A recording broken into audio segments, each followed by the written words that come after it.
सलाम मसनून आदाब। नूरी academy YouTube channel पर आप तमाम ही नाजरीन का इस्तकबाल किया जाता है। इससे पहले की वीडियो में ज़ुबानों के ख़ानदान को हमने आपके सामने तफसील के साथ पेश किया था, जिसमें 8 ज़ुबानों के ख़ानदान सामी, हिंद चीनी, द्राविड़ी, मंडा, अफ्रीका की बातू, अमरीकी, मलायाई और हिंद यूरोपी ख़ानदान की मारूफ ज़ुबानों और हिंद यूरोपी ख़ानदान किस तरह हिंद आर्याई दौर में तब्दील होता है, उसकी तफसीलात को हमने वाज़े किया था।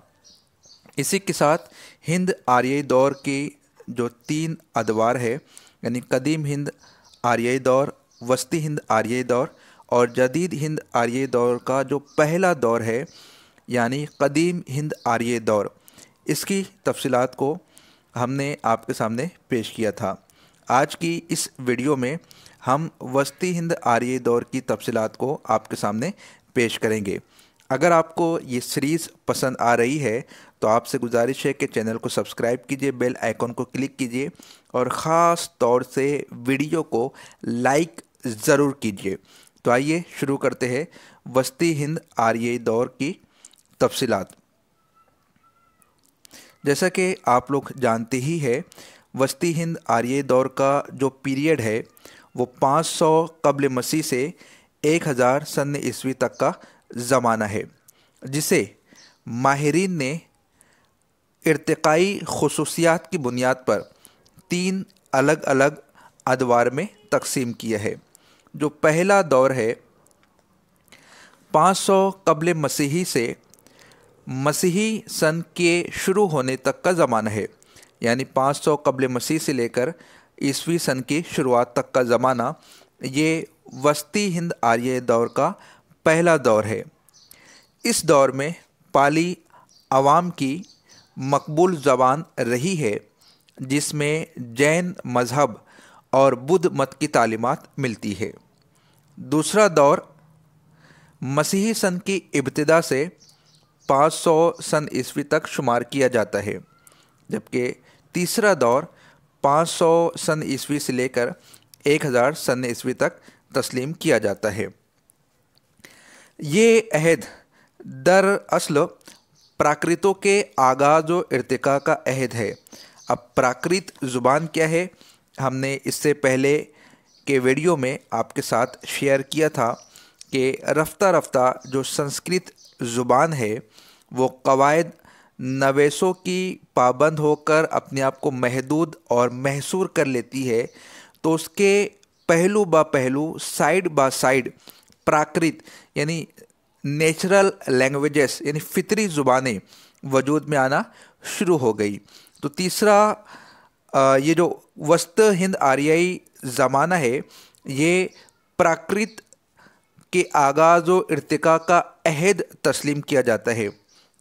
यहाँ पर इस दौर में प्राकृत से मुराद क्या है, यानी फितरी ज़ुबानें, और फितरी ज़ुबानें वो है जो संस्कृत पर लगाई गई पाबंदियों और कवायद नवेसों की जकड़बंदियों के सबब संस्कृत के पहलू ब पहलू वजूद में आ गई थी। इन प्राकृत ज़ुबानों में फितरी सलासत और रवानी थी और आवाम की रोज़मर्रा ज़रूरतों को पूरा करने की अहलियत अपने आप में रखती थी। आवाम का मुहावरा या आवाम की बोली ठोली को पहली प्राकृत कहा गया है, जो टकसाली संस्कृत से कुछ मुख्तलिफ थी। आवाम की बोली ठोली का अदबी रूप पाली ज़ुबान है, पाली प्राकृत है। प्राकृत के सबसे कदीम नमूने बुद्ध मत और जैन मज़हब की मजहबी किताबों या फिर अशोक की लाटों पर कुंदा किए हुए मिलते हैं। इसी को हम पहली प्राकृत मानते हैं और प्राकृत की इसी अदबी शक्ल को पाली के नाम से याद किया गया है। लेकिन प्राकृत का नाम पाली उस वक्त पड़ा जब प्राकृत ने अदबी ज़ुबान की हैसियत इख्तियार कर ली थी और इस पहली प्राकृत पर शोरसीनी प्राकृत का पूरा असर पड़ चुका था। मसूद हुसैन खान के मुताबिक शुरू से ही अवाम की ज़ुबान ऐसी थी जिसमें आर्यों की इब्तिदाई ज़ुबान और देसी बोलियों यानी कि दोनों का मेल मिलाप मौजूद था। बाद लोगों ने उसी को पहली प्राकृत कहा है और वैदिक संस्कृत और अदबी संस्कृत दोनों की माँ माना है। हम उसे इब्तिदाई ज़ुबान के नाम से याद करेंगे। अब आर्याओं की तारीख, आर्याओं और द्राविड़ों के इख्तिलाफ से एक नई तहज़ीब का वजूद, ये तमाम तर चीज़ें हम इससे पहले के लेक्चर में आपके सामने पेश कर चुके हैं। प्रोफेसर मसूद हुसैन खान के मुताबिक पहली प्राकृत सिर्फ उस ज़बान को कहेंगे जिसका अदबी रूप पाली है। अब पाली को हम देख लेते हैं, जो कि वस्त हिंद आर्यई दौर के पहले दौर से जिसका ताल्लुक़ है। पाली को कदीम मागधी भी कहा जाता है। पहली प्राकृत को इब्तिदाई प्राकृत भी कहते हैं। पहली प्राकृत में पाली और अशोक के कुतुबों की ज़ुबानों का शुमार होता है। ये दोनों प्राकृत की अव्वलीन शक्लें हैं। पाली बुद्ध मज़हब की ज़ुबान है। कहा जाता है कि बुद्ध मज़हब के पेशवा गौतम बुद्ध पाली बोलते थे और उन्होंने इसी ज़ुबान में अपने मज़हब की तबलीग की थी। पाली बुनियादी तौर पर मगध की ज़ुबान थी, जहाँ बाद के दौर में मागधी प्राकृत का इर्तिक़ा अमल में आया था। बुद्ध मज़हब की तमाम मुस्तनद तसानीफ़ बशमुल धम्पद पाली ज़ुबान ही में पाई जाती है। वस्ती हिंद आर्यई का दूसरा दौर, अभी हमने जो तफसीलात समात की है वो पहले दौर में है, और पहले दौर का जो पीरियड है वो 500 कब्ल मसीह से ईस्वी सन की शुरुआत तक, जिसे इब्तिदाई प्राकृत का दौर कहा जाता है, जिसमें पहली प्राकृत पाली को माना जाता है। पाली को कदीम मागधी भी कहा जाता है। वस्ती हिंद आर्यई दौर का दूसरा दौर ये ताल्लुक़ रखता है ईस्वी सन की शुरुआत से सन ईस्वी 500 तक के। तो वस्त हिंद आर्यई का ये जो दौर है, दूसरा दौर, ये दूसरी प्राकृत का दौर कहलाता है, जिसे अदबी प्राकृत भी कहा जाता है, यानी अदबी प्राकृतों का ये दौर कहलाता है। अब हिंद आर्यई लिसानियात के माहिरीन ने अदबी प्राकृतों को यानी दूसरी प्राकृत को 5 हिस्सों में तकसीम किया है। आप स्क्रीन पर देख सकते हैं उसका पीरियड, फिर अदबी प्राकृत का ये दौर था, और ये 5 अलग अलग खानों में अदबी प्राकृत को तकसीम किया गया है, जैसे महाराष्ट्री, शोरसीनी, मगधी, अरद मगधी और पिशाजी। अगर हम बात करते हैं महाराष्ट्र की, तो ये जुनूब की प्राकृत है। मराठी इसी से निकली है। जुनूब की ये प्राकृत है, मराठी ज़ुबान इसी से निकली है। संस्कृत के ड्रामों के गीत इसी में लिखे जाते थे। प्राकृतों में सबसे पहले महाराष्ट्री की कवायद ये तरतीब पाए थे। उस ज़माने के बेशतर अदबी सरमाया इसी प्राकृत ज़ुबान में मिलता है। दूसरी जो प्राकृत है शोरसीनी यानी अदबी प्राकृत, इसका मरकज़ शोरसीन यानी मथुरा का इलाका था। संस्कृत के बाद आला तबके में अगर किसी प्राकृत का रिवाज था तो यही ज़ुबान थी, जिसमें संस्कृत की गहरी छाप नज़र आती थी। उसके बाद तीसरी किस्म है मगधी या मागधी। ये पूरे मशरकी हिंदुस्तानियों की बोली थी। इसका मरकज़ मगध यानी जुनूबी बिहार था। चूँकि ये आर्याओं के मरकज़ से दूर थी, इसलिए इस पर गैर आर्याई बोलियों का शदीद असर मिलता है। इसलिए आर्या इस प्राकृत को हिकारत की निगाह से देखते थे। उसके बाद चौथी है अरद मगधी। इसके लफ्ज़ी माना आधी मगधी के, अरद यानी आधी। इसका मकाम अवध और मशरिकी उत्तर प्रदेश था। ये तमाम प्राकृतों में सबसे कदीम है। इसमें अशोक की तालीमात का भी प्रचार हुआ है। मगरिबी हिंदुस्तानी इसे प्राच्य कहा करते थे।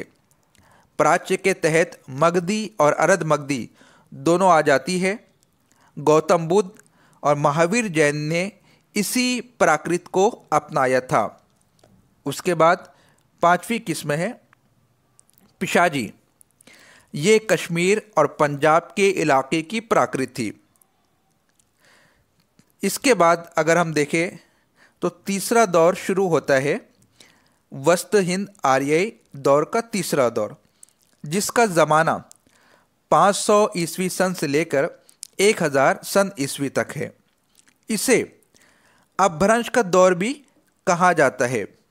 प्रोफेसर मसूद हुसैन खान के मुताबिक जब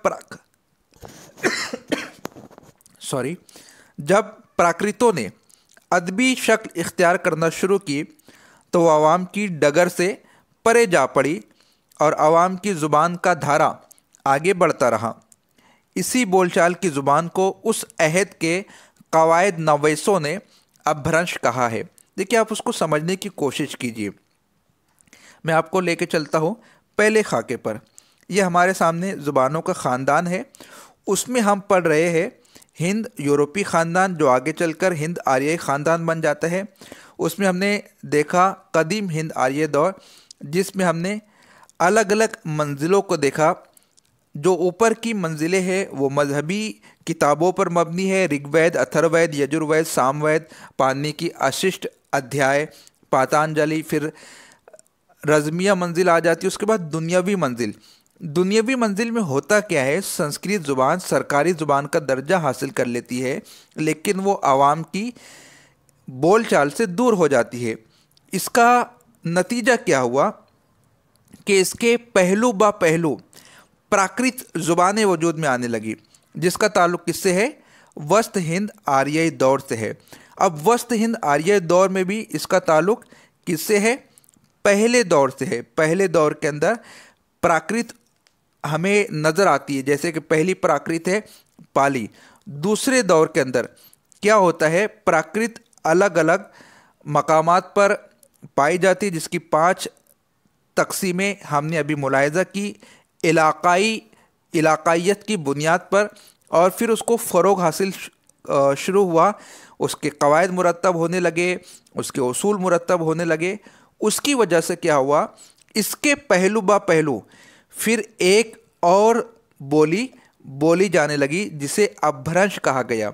जिस तरह फितरी ज़ुबान को प्राकृत कहा जाता है, उसी तरह बिगड़ी ज़ुबान को अपभ्रंश कहा जाता है। और वस्त हिंद आर्ययी दौर का जो तीसरा दौर है वो अपभ्रंश का दौर कहलाता है। रफ्ता रफ्ता अपभ्रंश जो है वो अदबी ज़ुबान बनती गई, जिसका ताल्लुक़ जदीद ज़ुबानों से है। आगे जब हम जदीद हिंद आर्ययी दौर को पढ़ने की कोशिश करेंगे तो ये तमाम तर चीज़ें उसमें समझेंगे। हिंदुस्तान की जदीद ज़ुबानों की पैदाइश प्राकृतों से नहीं हुई है, बल्कि अपभ्रंशों से हुई है, और उसकी तफसीलात भी आगे हम देखने की कोशिश करेंगे। ख़ास तौर से हम उर्दू समझना चाह रहे हैं तो उर्दू या हिंदी, इसकी पैदाइश खड़ी बोली के ज़रिए से हुई है। और खड़ी बोली किसकी शाख में आती है, अपभ्रंश की शाख में आती है, शोरशीनी अपभ्रंश। आगे आप उसको समझने की और देखने की कोशिश करेंगे। प्राकृत के जो बड़े आलिम हैं, जिनका नाम है मार्कंडेय, उन्होंने अपभ्रंश को 3 अलग अलग खानों में तकसीम किया है। नागर अपभ्रंश, प्राचीन अपभ्रंश, उपनागर अपभ्रंश। नागर अपभ्रंश क्या है, जो गुजरात और राजस्थान की कदीम बोलियों की अदबी शक्ल थी, उस पर शोरशीनी का बड़ा असर था। उस अपभ्रंश को फौकियत इसलिए हासिल थी कि ये इल्मी तबके में मकबूल थी। नागरी अपभ्रंश में बकसरत तसानीफ मिलती है। उसी की रियायत से हिंदी रस्मुल ख़त का नाम नागरी पड़ा है, जो गुजरात के नागर ब्राह्मणों से माखूज़ है। जैसा कि हम ये जानते हैं कि उर्दू और हिंदी ये अलग अलग ज़ुबानें नहीं थी, ये एक ही ज़ुबान थी। बाद में रस्मुल ख़त की बुनियाद पर ब्रिटिशर्स ने मुसलमानों को और हिंदुओं को तोड़ने के लिए रस्मुल ख़त की बुनियाद पर ज़ुबानों को तकसीम किया। देवनागरी में जो ज़ुबान तहरीर की जाने लगी वो हिंदी कहलाई। नस्तालिक में जो ज़ुबान तहरीर की जाने लगी वो उर्दू कहलाई। तो ये देवनागरी कहाँ से निकल कर आया? ये गुजरात के नागर ब्राह्मणों से माखूज है। तो इस तरह से नागर अपभ्रंश है। अगर ब्राचिड अपभ्रंश की बात की जाए तो ये सिंध में राइज थी और मौजूदा सिंधी ज़ुबान उसी ब्राचिड अपभ्रंश से निकली है।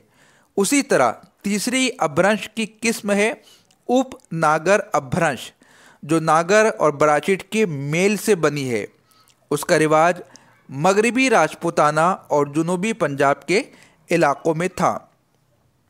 उस अहद में शोरशिनी अपभ्रंश शुमाली हिंद की लिंगो अफ्रीका की हैसियत रखती है, जो ज़ुबान गुजरात और मगरबी पंजाब से लेकर बंगाल तक राइज थी और फिर रफ्ता रफ्ता अपभ्रंश के ज़रिए से जदीद ज़ुबानों का इंतखाब अमल में आया या उनका इर्तिक़ा अमल में आया या उनकी पैदाइश हुई।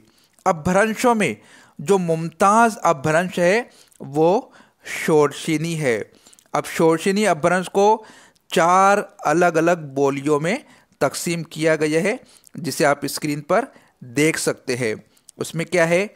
खड़ी बोली या हिंदुस्तानी, या आप मौजूदा उर्दू या हिंदी कह लीजिए या हिंदुस्तानी कह लीजिए। उसके बाद राजस्थानी, पंजाबी और गुजराती। याद रहे कि गुजराती और राजस्थानी का ताल्लुक़ शोरशिनी की उस शक्ल से है जिसे नागर अपभ्रंश भी कहा जाता है। इसी तरह मागधी अपभ्रंश है जो बड़े वसी इलाके में बोली जाती थी, इसलिए मुख्तलिफ जगहों पर उसके मुख्तलिफ नाम भी पड़ गए हैं। अरद मागधी है। जैसे हम अगर बात करें मागधी अपभ्रंश की, ये हम कहाँ देख रहे हैं? तीसरे दौर में देख रहे हैं। पहले शोरशिनी अपभ्रंश, शोरशिनी अपभ्रंश की 4 अहम बोलियों को हमने देखा, जिसमें खड़ी बोली, राजस्थानी, पंजाबी और गुजराती है। अगर हम मागधी अपभ्रंश की बात की जाए तो ये बहुत बड़े इलाके में बोली जाती थी, इसलिए अलग अलग मकामात पर इसके अलग अलग नाम हमको देखने को मिलते हैं। जैसे बंगाल में प्राचे, गोड़ और ढकई ये कहलाती थी। फिर मौजूदा बंगाली और आसामी इसी से निकली है। उड़ीसा में उसका नाम अतकली था, यानी मौजूदा उड़िया ज़ुबान भी उसी के बतन से निकली है। बिहार की तमाम बोलियां मागधी अपभ्रंश से ही निकली है, तो इसीलिए हमने यहाँ पर उसको शॉर्ट में तहरीर कर दिया है। मागधी अपभ्रंश की अगर आप बात करेंगे तो उसमें बंगाली, आसामी, उड़िया और मागधी यानी जो बिहार की बोलियां है, इन सब का ताल्लुक़ किससे है? मागधी अपभ्रंश है। तो पहली किस्म शोरशिनी अपभ्रंश जिसमें 4 बोलियां थी, मागधी अपभ्रंश में भी 4 बोलियां है। इसी तरह अरद मागधी यानी जो आधी मागधी जिसे कहा गया है, जिसको हमने अभी से पहले कुछ देर पहले देखा। अब ये बिहार से इलाहाबाद तक का जो इलाका है वहाँ पर बोली जाने वाली अपभ्रंश है। इसमें पूर्वी या मशरिकी हिंदी की तमाम बोली आती है। अब मशरिकी हिंदी की बोली कौन कौन सी है? अवधी, छत्तीसगढ़ी, भोजपुरी, ये तमाम के तमाम जो है अरद मगधी अपभ्रंश में आता है। उसके बाद चौथी है महाराष्ट्री। अब इसका ख़ास मरकज़ जो इलाका है वो बिरार का इलाका था। संस्कृत में उसी सूबे को महाराष्ट्र के नाम से पुकारा गया है। यहाँ से मराठी ज़ुबान का वजूद अमल में आया था। अगर हम 5वीं किस्म देखते हैं तो उसमें प्राचीड और केकई अपभ्रंश हमें मिलती है, जो कि प्राचीड से सिंधी और केकई से लिंदा निकली है। सिंधी और लिंदा में मुमासलत पाई जाती है। जदीद ज़ुबानों का ताल्लुक़ अपभ्रंश और प्राकृत के वसीले से संस्कृत से जा मिलता है। मौजूदा हिंदुस्तानी ज़ुबान और शोरशिनी अपभ्रंश की दरमियानी मंजिल को बाज़ औक़ात ओहड भी कहा गया है। तो इस तरह से वस्त हिंद आर्यई दौर को 3 अलग अलग अदवार में तकसीम किया गया है। पहला दौर इब्तिदाई प्राकृत का दौर कहलाता है। दूसरा दौर अदबी प्राकृत का दौर कहलाता है, जबकि तीसरा दौर अपभ्रंश का दौर कहलाता है।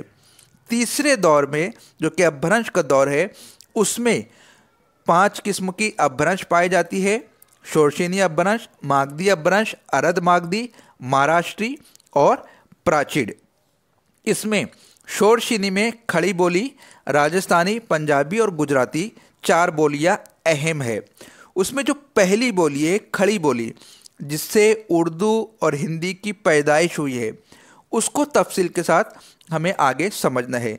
अगर ये सीरीज़ आपको पसंद आ रही है तो इसे कंटिन्यू करने के लिए आप हमें कमेंट करके बताएं, ताकि अगली वीडियो में हम जदीद हिंद आर्यई दौर की तफसीलात आपके सामने पेश कर सकें।